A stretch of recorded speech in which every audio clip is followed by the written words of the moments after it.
lahat ng mga pictures na yan. Babaunin ko lahat pag pumunta na ako ng Greece. Huwag ka nang umalis. Hindi ko pa nga nakikita yung anak ko. Ito ka na naman, papaalam. Pakiramdam ko I'm losing a daughter all over again. May nagpunta po magandang babae dito nung nakaraan. Hinahanap daw po niya yung nanay niya. Ito po yung number niya, pinapabigay niya po sa inyo. Kit? Sinabi ko naman sa'yo eh. Para lang akong iguana, just waiting for the right time to strike. Ngayon naman, iisa-isahin ko kayong lahat.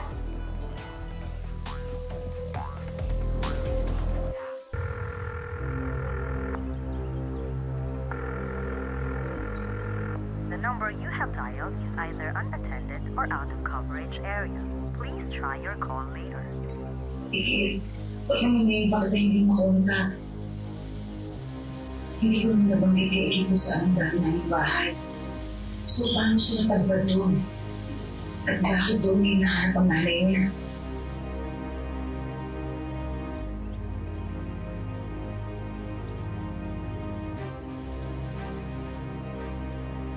Tatapat yan sa mismong birthday ko.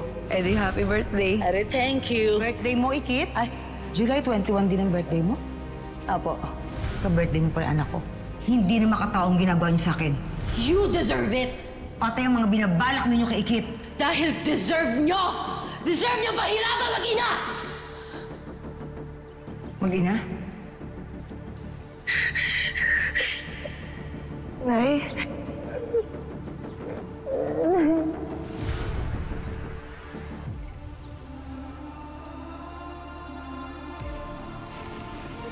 Madam, tara na po.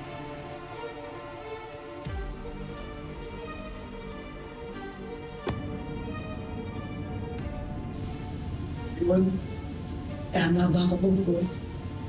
Si Ikit nga ba si Emily? Siya na kaya ang anak na matagal ko nang hinahanap?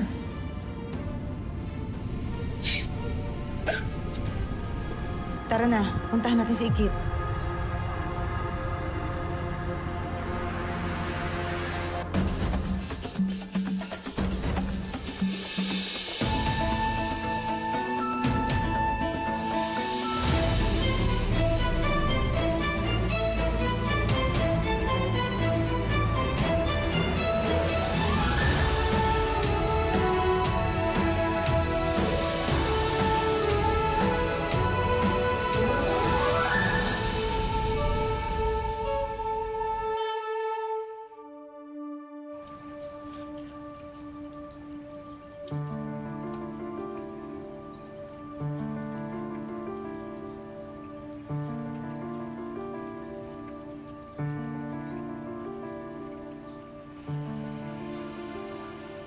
Abi, di ba kotse ni Miss May yan?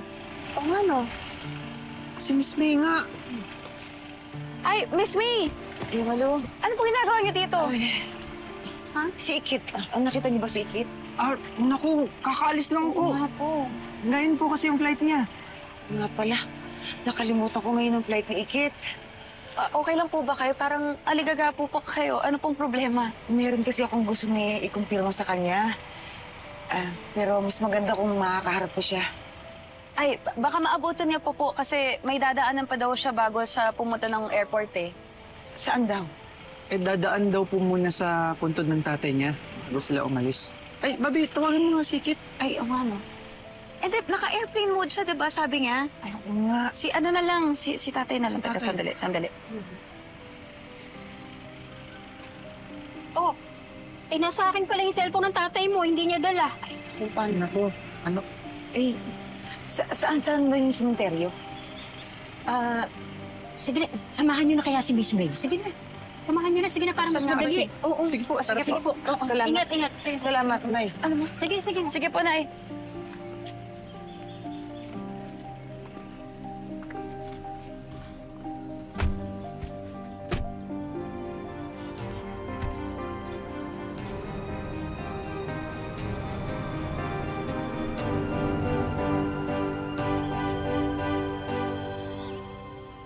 Kung nabubuhay pa ho kayo, sigurado po kung hindi po kayo papayag na umalis po ako.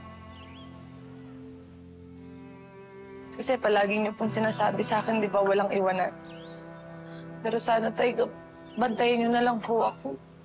Bantayin niyo na lang po ako sa next chapter ng buhay ko. Kaya aminin ko po. Natatakot ako, Tay. Takot na takot po ako. Kasi paborito po ako ng problema at kamalasan. Natatakot po ako kasi wala na po kayo. Wala na pong magtatanggol sa akin. Wala na pong makikipag-away para po sa akin.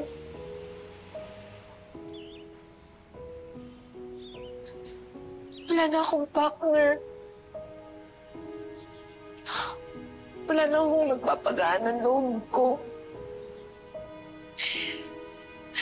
Wala nang magdudok sa akin ng corny joke mo.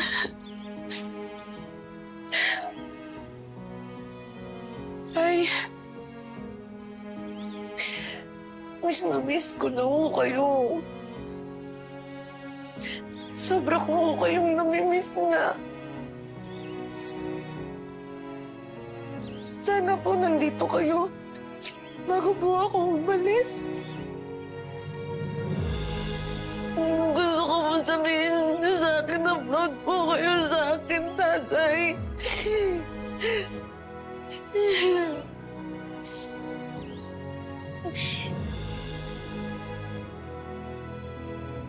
Ipapromise ko po sa inyo. Naiingatan ko po yung sarili ko.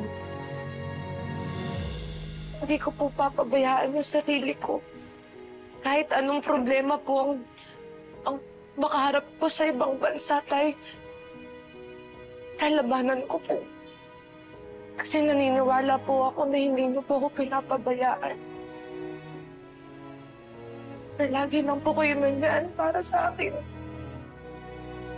Mahal na mahal kita, Tay. Partners together, always and forever. Eh.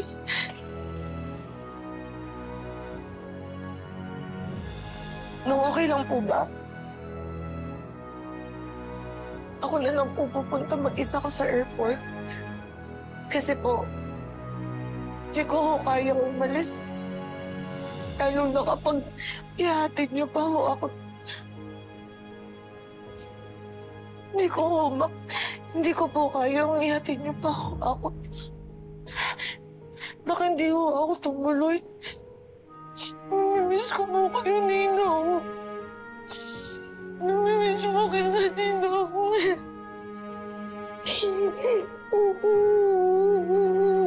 Mag-iingat ka, ha? Mag-iingat ka.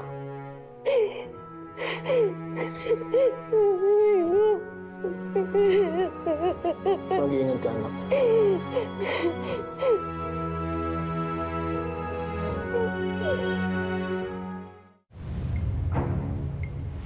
Patience is indeed a virtue. I was just waiting for the perfect opportunity. And now, it's time for my perfect comeback.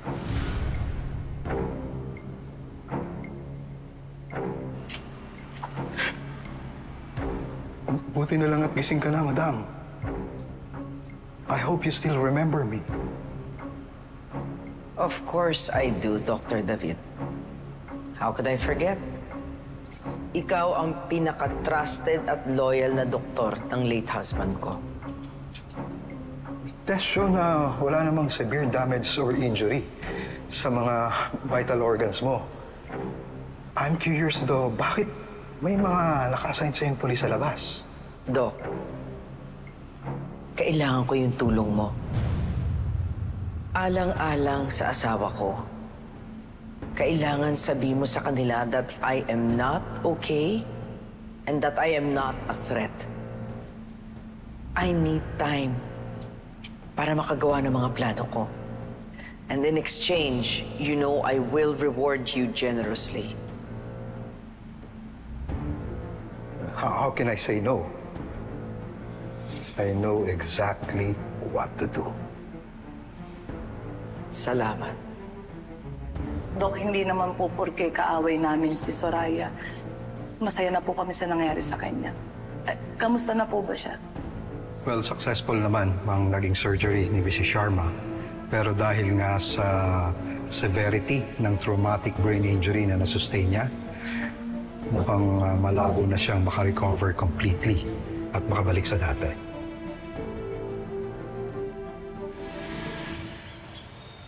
Malayo pa ba? Ayan na. Tay! Anak! Tay, asan si Ikit?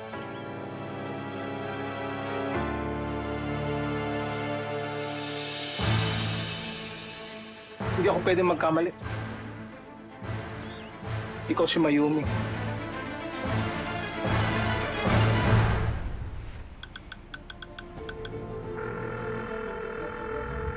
Hello. I-gather mo lahat ng tauhan natin.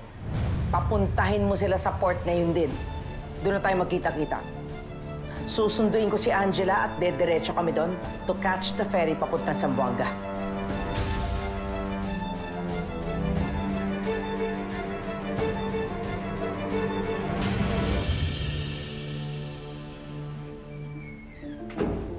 Bogs, uwi ka na?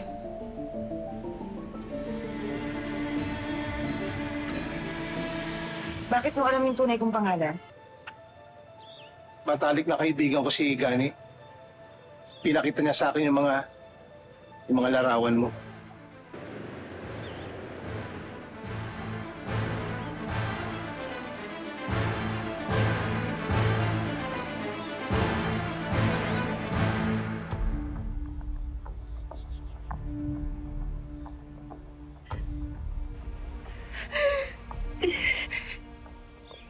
Sa Gani Karingal.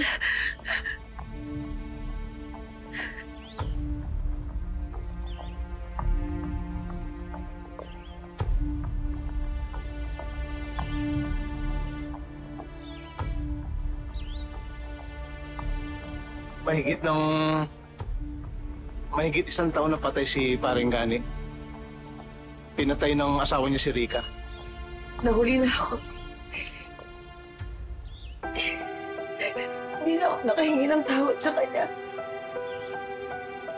Gani, patawarin mo ako. Hindi ako naging mabuting asawa. Patawad kung iniwan ko kayo.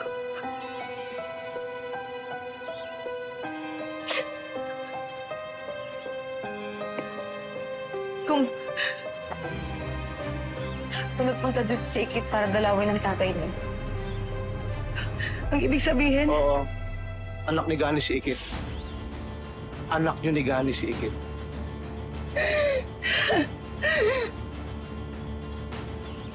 Tama ang hinala ko.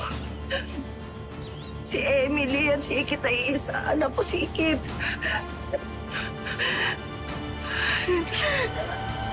Anak ko si Ikit.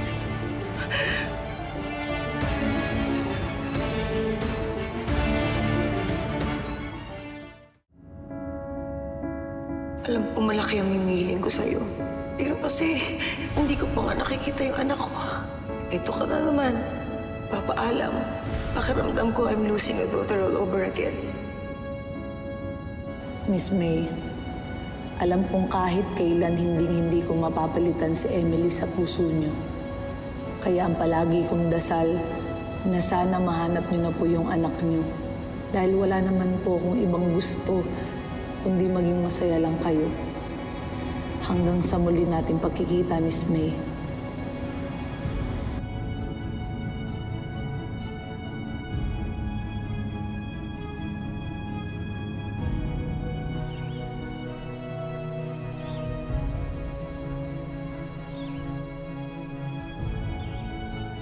Taon kong hinanap ang anak ko.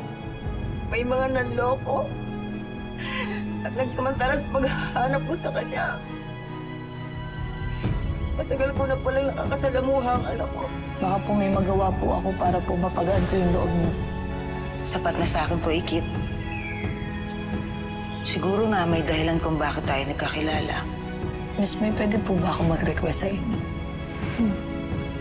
Pwede ko po ba kayong yakapin?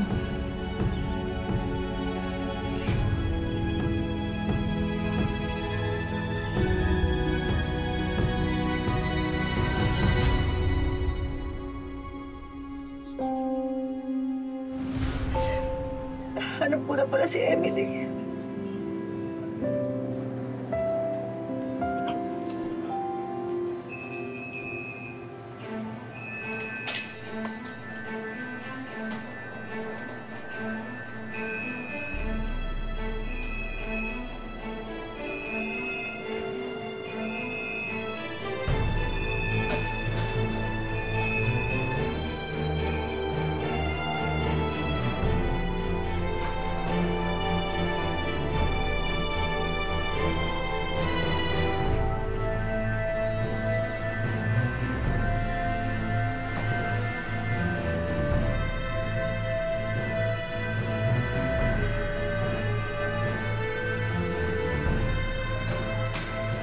Ma'am, pasok na po kayo. Marami naghihintay sa likod niyo. Ano ba? Pasok ba o hindi? Ba yan? Maliit na ka po. May flight din kami.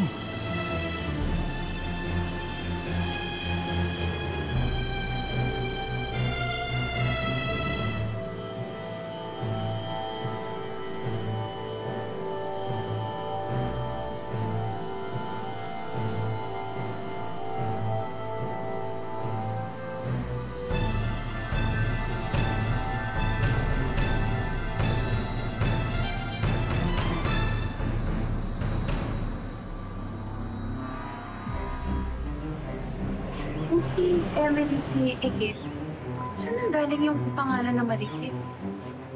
Sa pagkakaintindi ko, hindi ginamit ni Paring Gani yung pangalan na binigay ni Mayumi dahil matindi yung galit ni Paring Gani kay Mayumi. Kaya pala, sobrang gaan na loob ni kay Miss May. Gusto na pala yan ng dugo. Kailangan ko makausap si Ikit. Kailangan malaman niya na maling nanay yung nahanap niya. Na hindi ako kagaya ng babaeng yun, na hindi ko siya makakalimutan. Kailangan mayakap ko ang anak ko. Makahingi ako ng tawan sa kanya. Pasensya ka na, Mayumi. Kung alam ko rang darating ka, sana hindi ko na pinayagan si Ikit na tumuloy. Pero mga kalahating oras pa lang siya umaalis papuntang airport. Kailangan ko papigilan si Ikit. Hindi ko hayaang mawala pa siya sa akin. Ngayong pa na nahanap ko na siya. Salamat.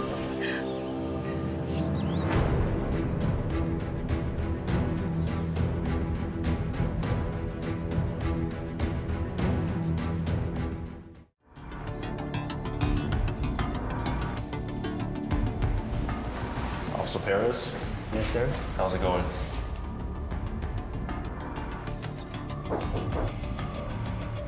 Boss! Boss! What the hell? Boss! Boss, you okay? Boss! Akala ko nakita niyang lumabas si Boss! Malamang si Soraya yun! Si Soraya lang ang pwede gumawa nito kay Boss! Tumawag kayo ng doktor! Bilis! This doesn't make any sense. How would Soraya be able to do this? The doctor said she can't move because of her condition. Hindi kaya nagpapanggap lang si Soraya na katatawa ikaw lang?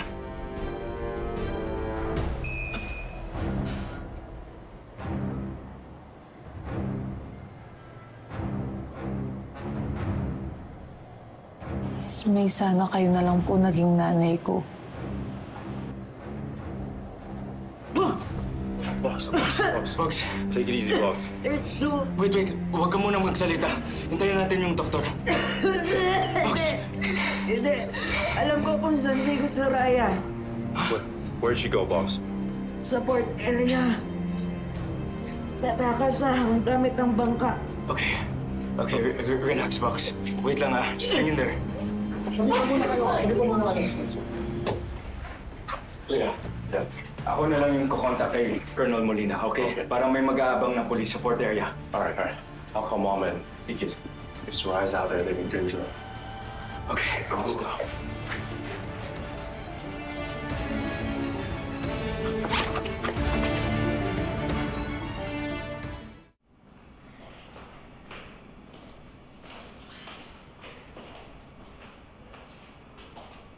O, bilisan mo ha. Dahil malapit na ang payment hearing mo. As if naman gusto kong magtagal dito, ang baho-baho. Umihi ka na lang. Bilisan mo. Oo!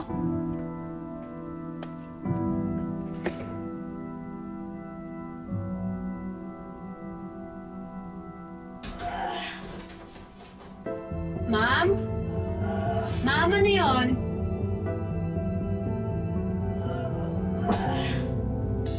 Sandali nga lang. Bigyan mo naman ng privacy, oh.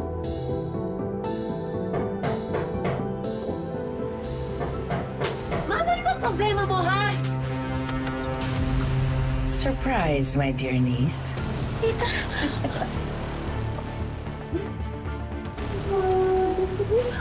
We'll catch up later. Now we need to get our boat to freedom. Let's go!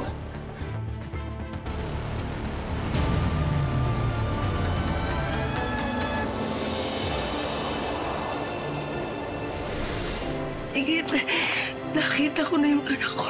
Nahanap ko na si Emily. Talaga, Miss May? Sumabubuo na ulit yung pamilya mo, Miss May. Anak, magbubuo na tayo. Ikaw si Emily. Ako nanay mo. Palabas lang pala ni Soraya na catatonic siya this whole time. Pero narinig ni Bugs yung plano nila. Magba-backdoor exit tayo papuntang Malaysia. Kung tayo na lang kaya humabot at tumigil sa mga yun. Dong, punta tayo sa pier. Ikaw ang uunahin ko dahil mas malaki ang atraso mo sa akin. Ikaw! Anak! Anak, kumapit ka, anak! Let's go. Inihintayin na tayo ni Mama Nikit. Let's finish this once and for all.